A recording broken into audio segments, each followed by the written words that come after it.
All right, so on today's show, we got to get to the latest injury news and rumors to start out with, and then also some interesting trade stuff as well. The NFL trade deadline is coming up in a couple of weeks, and it kind of leads us right into our first topic here. The 49ers are done trading. Well, if you believe head coach Kyle Shanahan, that's exactly what's happening right now in San Francisco. So as you know, I mentioned a couple days ago, I did not expect anything crazy over the next couple of weeks, and then they did technically make a trade. Jordan Willis, the defensive end of the Jets on Wednesday, was technically a trade, even though it wasn't really a big trade. He's a prospect guy who's been injured a lot, but nothing that's really special there. But Kyle Shanahan was asked by the media up there in Santa Clara if he expects any more trades going forward, and his response was pretty declarative in terms of the fact that they're not looking at making any other moves in terms of trades. Now, obviously, it doesn't guarantee that they're not going to make moves, but here's what he said for the NFL trade deadline. I'll let you be the judge if you think they're going to make another move based on what Shanahan said. He says, quote, "I know we're not in the mood of just giving up a bunch of draft picks either. We had to do that last year, make up a number of key moves that I think helped us,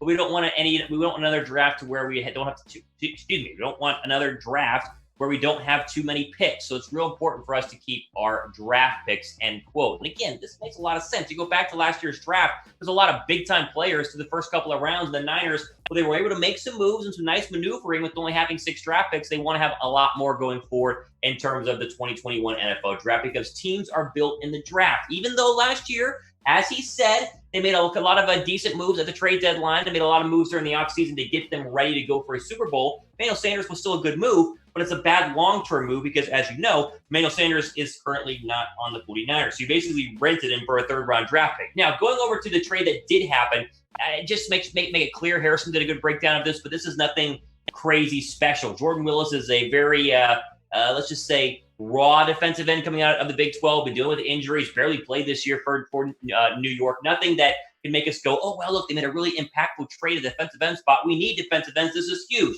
It's a guy who's in the final year of a contract, so they're probably going to go ahead and try and re-sign him for very cheap. It's a move that costs less than $1 million right now for San Francisco, so not a big cap hit, and really a very low-risk, high-reward move. You get a draft pick back as well. And so overall, it's not exactly anything to kind of get excited about, but it could be the last trade we see from San Francisco going forward as the trade deadline again looms. It's Election Tuesday. It's November 3rd. It's going to be a crazy day overall, not just in the sporting world, but in a national, I guess you'd say, news spectrum as well. Again, if they were going to make a move, I would think it'd be at the defensive end position because currently your defensive end and defensive line looks like this. But as we'll talk about in a little bit, eventually you're going to get D Ford back. And I think once you get D Ford back, and again, hopefully it's sooner rather than later, and we'll talk about that in a second, whenever you get him back, I think that the D-line is going to be a lot better than where it currently stands. But again, take Kyle Shanahan's word for it, and he's not the only person making these moves because John Lynch is kind of the driving force in deciding who actually gets traded or who gets traded for. It looks like San Francisco could be done on the trade front, and I think that's probably a wise thing to do. Unless there's some crazy good trade out there that they want to go ahead and do that we wouldn't expect them to do, like a player they get for cheap, then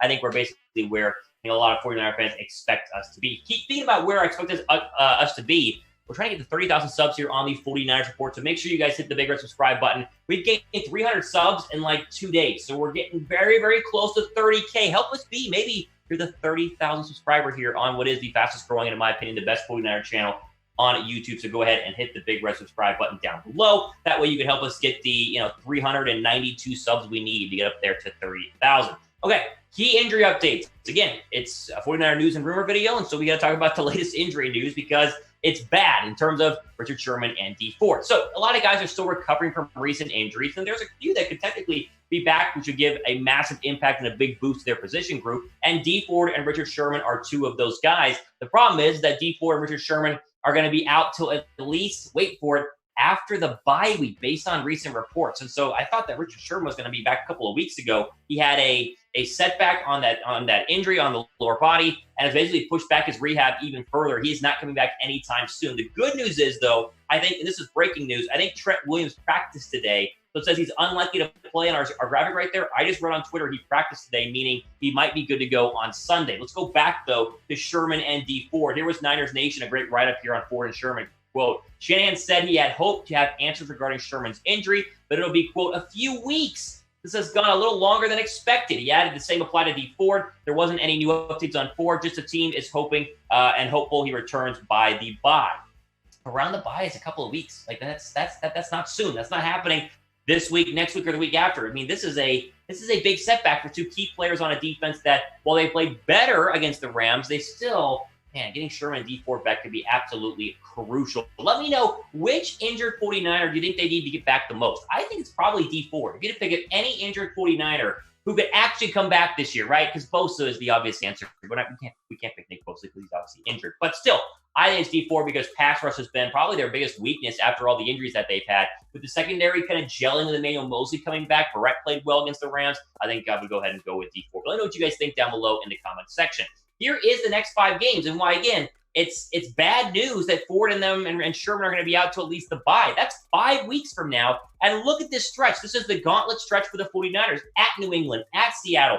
Quick turnaround Packers on Thursday Night Football, and at the Saints. I mean, this is a brutal, brutal stretch where you, basically based on what Kyle Shanahan said, are not going to see Dee Ford and are not going to see Richard Sherman. And that is just, it's not good. And what are you supposed to say? Hopefully the backside can go ahead and hang in there, but these are good football teams and good quarterbacks. Cam Newton, Russell Wilson, Aaron Rodgers, and Drew Brees. You're going to be facing them in the next 4 weeks. Hopefully they can come back sooner, but the bye week is a long ways away. And so bad news there on Dee Ford and Richard Sherman. I think the Patriots game is their easiest game the next 5 weeks. A lot of people wouldn't have said that a couple of weeks ago, but New England's kind of been a little iffy the past couple of weeks. We'll talk about this coming up here in our preview segment. But right now, the Patriots are only 2-point favorites. The line is shifting a little bit, and that's only because they're at home. So it's a long road trip for the 49ers. Foxborough's the notoriously hard place to go ahead and play in. I think a 2-point favorite for the Patriots is about right, but only because of that long trip overall. What do you guys have? What do you think of this game? Let's get early predictions in the chat right now. Who wins the football game? Type SF for San Francisco. Type NE for New England. It's going to be an interesting matchup. And again, it feels like right now, currently, with the way the division is looking, every single game from here on out becomes a very critical game. Not saying it's a must-win, but these are very important. It'd be nice to get a win on the road against an AFC opponent in New England. Again, because the Niners are underdogs, I think betting on this game provides some very good opportunities to win some money with our friends at BetUS. Go to chatsports.com/49bet. Use our promo code Niners125 to get a 125% deposit bonus whenever you first sign up. So if you want to bet on the game, use our promo code because you can use more money to bet. So let's just say you put $100 down at chatsports.com/49bet. You use the promo code at checkout, Niners125. They turn $100, a little magic, to $225 to go ahead and bet on San Francisco again because they're underdogs to win some more money there. I encourage you guys to go ahead and jump on this deal and bet the Niners this week. I was right about it last week. I think I'm right about it this week as well. Final bit of news here on our news and rumors section. Fans are not coming back to Levi Stadium anytime soon, despite the fact that, I really thought fans were going to be coming back to Levi Stadium this week. So here's the full story. We'll get that graphic up for you guys right now. The 49ers have been trying to get fans back at Levi Stadium for the past couple of weeks because, as most people know, 14 of the 18 teams just a couple of weeks ago, I think on Sunday, all had fans inside their stadiums. The state of California finally, Gavin Newsom, the governor, said, guess what? We're going to let 20% capacity happen at Levi Stadium. That would be up to essentially, 15,000 people, I think is the math there, inside Levi Stadium. However, the city vetoed that, and they said, no, we're not allowing fans at all. So what are you going to do? I mean, politics, right? This is not a political show, but even the debates tonight, but still, it's not a political show, but still, this stinks because there are a lot of teams that have shown you can be successfully distanced, safe, and still have fans inside the stands. And I really think San Francisco needs to get with the program and allow a limited number of people at Levi Stadium because stadiums are big. You can easily socially distance. Watch Lincoln Financial Field tonight for Philadelphia and the Giants. They will have fans in the stands, and they will distance, and everything will be absolutely okay. Here's what Eric Brank said on Twitter about this. Counties make the call. Santa Clara County said the Niners won't have fans in attendance anytime soon.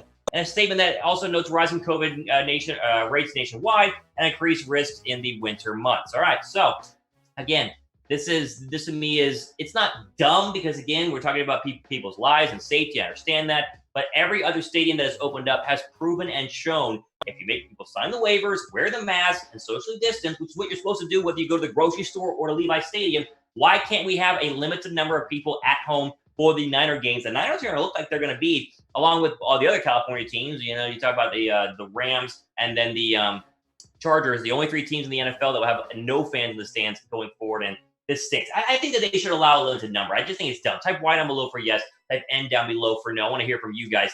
If you don't feel comfortable, you wouldn't have to go. No one's forcing you to go. It's be your decision. Do you want to go to a game? Okay, if you can get a ticket, then guess what? You can go. Be safe, be smart. I don't know. It just doesn't make any sense. But again, I'm not the governor or the city councilman or whatever it is. I just think we need to have fans inside the stands because every other team basically has proven it's safe and okay to go ahead and do so.